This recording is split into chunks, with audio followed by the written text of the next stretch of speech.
whatever you're doing, you're doing a great job. Now, Steph, so let's talk a bit about the FHSA versus the RRSP home buyers plan, because we've talked about the RRSP a lot. Maybe you can compare and contrast these two plans and tell us what we need to know here. Sure. Let's have a little look about that. So the RRSP home buyers plan, what that allows you to do is to withdraw or borrow up to $35,000 from your RRSP to put towards your first home purchase. So that's a bit different. It does have to actually be the first time you buy a home with the RRSP home buyers plan.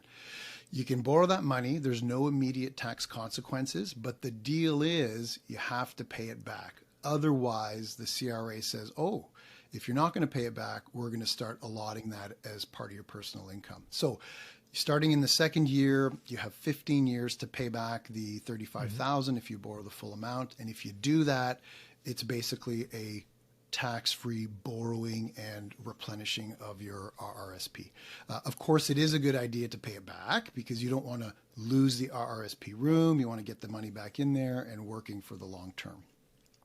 Another good question is, and it's changed from how they originally were wording things, is can you use both the home buyers plan and the FHSA? The answer is now yes. Originally, they were discussing only letting you use one, but now officially they've said, yeah, you can use both. So that's awesome. So you might be able to borrow $35,000 from your RSP, get up to 40 grand or more in your first home savings account with growth, and all of a sudden you have $75,000 towards a down payment. If you're going in with a partner on that, that could be $150,000 or more towards a down payment.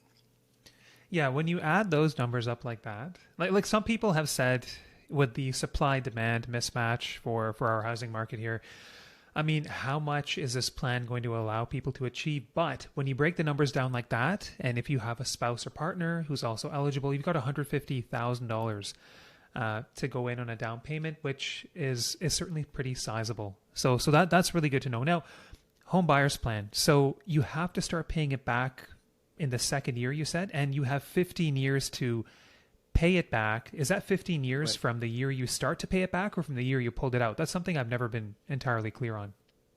Yeah, it starts in the second year. So basically from year 2 to what is actually year 16, you have to pay a minimum of 1/15 of the amount you borrowed. You can pay it back faster, but you have to meet the minimum so that it doesn't get deemed income on your tax return.